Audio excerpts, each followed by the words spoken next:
Time now for sports on 104.7 The Cave. Here's Ned Reynolds. Mikey, intern Ned Reynolds, celebrating the fact that it's Friday together in the studio this morning. So basketball tournaments are in full swing. We've got the Big 12 happening at the T-Mobile Center. I almost said Sprint, but it's T-Mobile Center in Kansas City. And then, of course, we've got all our local ladies playing and other teams playing. So what's the story in the Lady Bears? Yeah, I wish we had some of the local men's teams playing. Yeah, that'd be nice, wouldn't it? It would be. Mizzou is, but Mizzou's regional more than it is local. And Arkansas is still alive in the Southeastern Conference. But the ladies locally, Lady Bears played in the first round. They didn't want to, but they played in the first round of the Missouri Valley Conference tournament yesterday. They played Bradley. You knew they would win, and the Lady Bears did rather easily, 71-53. Bradley's record for the year is a sparkling 4 wins, 28 losses. Oh, my.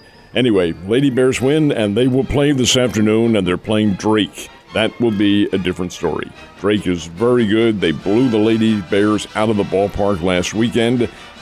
Missouri State owes them a little bit of revenge. We'll find out what happens play in Moline, Illinois. Now, the Drury Lady Panthers are in their regional tournament, and that regional is in Ashland, Ohio. And this is win and move on or lose and go home. First round opponent is Lewis. And by an anomaly, this will be the 4th time that Drury and Lewis have played this year. 4th time. They played last Sunday in the Great Lakes Valley Conference Tournament Championship game, and Drury won it rather easily. Drury's won all 3 of the games they played this year, and now they play a 4th time in the first round of the regional, and you've got to win from here on in. Drury thinks they have a chance to win this region. Ashland, the number 1 team in the country, is in this region. They are the hostess team, and Drury's number 2. That's the only team Drury has lost to this year is Ashland. See if they play, but first you've got to win, and they play Lewis this afternoon. So there's a lot going on, and it's really fascinating basketball. You know, I was reading an article about how those 2 female coaches played together at my school, Kickapoo, won state, and now what they're doing with their teams. It's amazing. Well, amazing. It is. It's amazing. And Kickapoo has, and you can go back into the history of Kickapoo, and Sue Schubel began with the legacy, began to cement that legacy.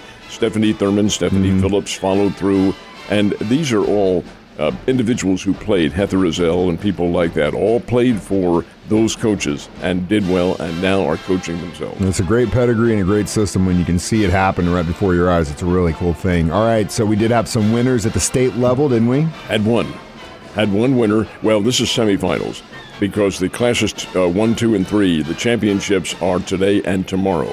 At Class 1, all Class 1 yesterday, only one team from the area playing. That was the girls' team from Chadwick, and they won their semifinal. Let's go, Chadwick.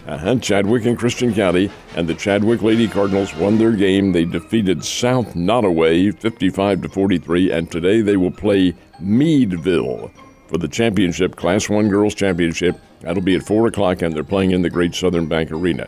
Classes 2 and 3, a very busy day over at Missouri State University.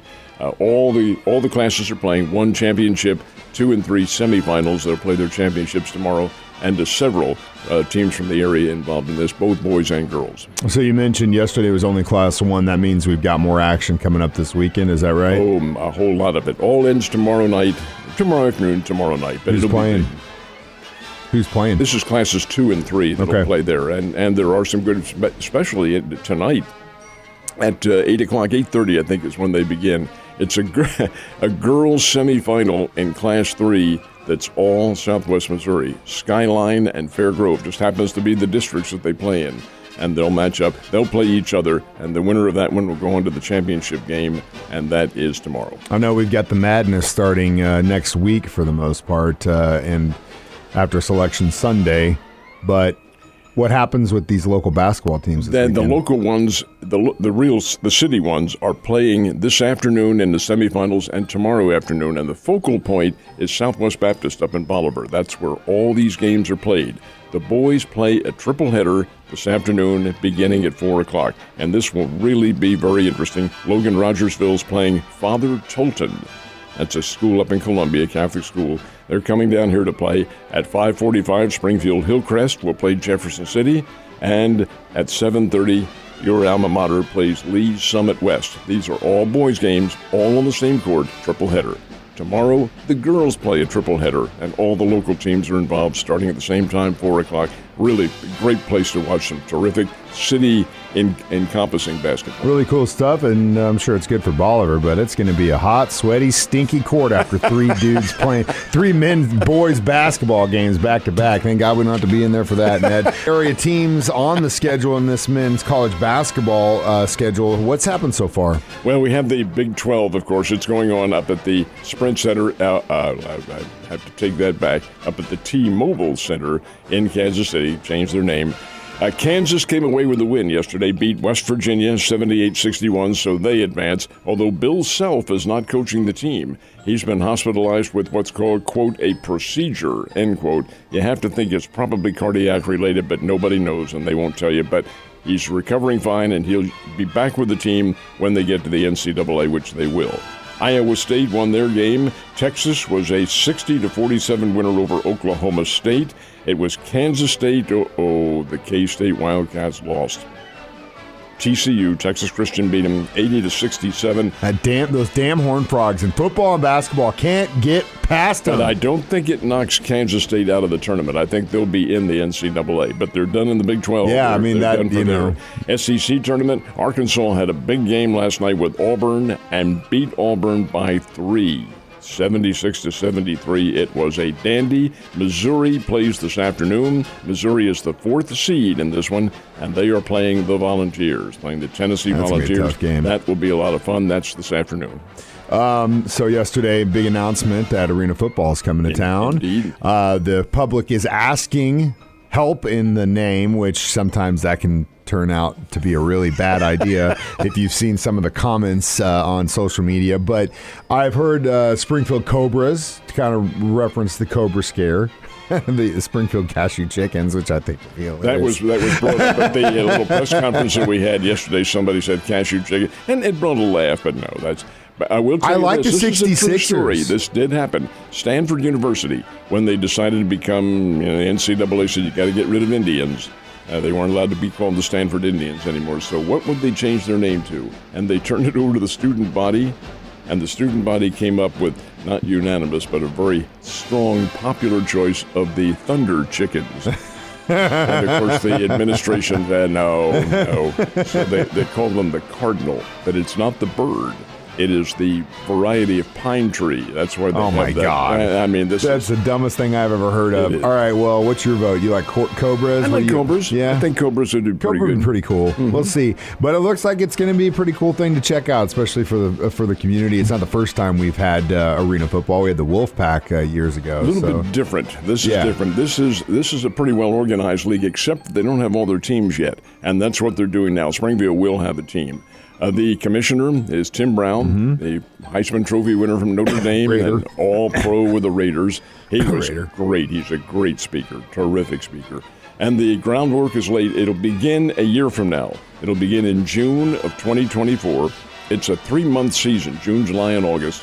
Games, of course, it's arenas, so they're all indoors, and they'll play in the now being constructed arena at the fairgrounds, which will seat probably a little over 4,000, 5,000 for this event. Now, for other events, like farm events, it's almost 7,000. It'll be a good-sized arena. But they seem to think it's going to work pretty well, and certainly a lot of excitement involved. Hell yeah, man. All right, last but not least, Cardinals, a matchup with the international team yesterday, which is always fun to watch because, you get to see different competition. And earlier in the week, the 49ers shut them out.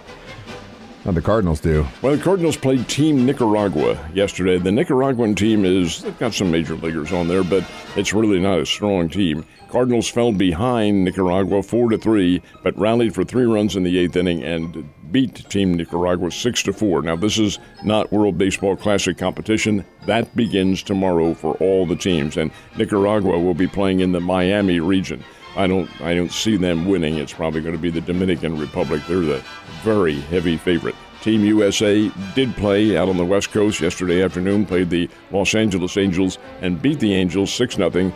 grand slam in that game was the big shot by Nolan Arenado of the Cardinals. That put them out, obviously, 4-0.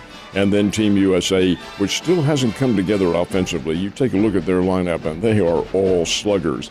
But that looks good on paper. You've got to work as a chemistry, and I'm not sure they'll have the time to be able to do that. But still, it's a loaded baseball team that if they were a major league team playing as a unit, you wouldn't even come close to them. They blast the devil. That doesn't mean they're going to win every game, but I think they'll do well in this competition. USA plays Great Britain or England, as you prefer, and that'll be tomorrow. World Baseball Classic opener, and that's tomorrow night. One more thing, TPC, who's leading? Well, the leader is, and I saw this and I had to double and triple and quadruple check because I've never heard of the guy, Chad Ramey. He's a kid from Tupelo, Mississippi. He's been on the tour. He is ranked 174th among all the pro golfers. He's a guy who got hot. Got hot yesterday at Sawgrass, which is a difficult course to say the least. And he has the lead over Colin Morikawa, who is a legitimate PGA Tour player, has a lead by 1 stroke. This isn't going to last for Ramey. It may even end today. And the big-timers, Jonathan Rahm and people like that, quite a ways behind. Rory McIlroy was 4 over par. Ooh, not a good week for him. This is a tough course. And you've got that island green out there, and that can have psychological ramifications as well. But TPC, the 5th major, is a big deal. You're a big deal, Ned. I'll see you next week.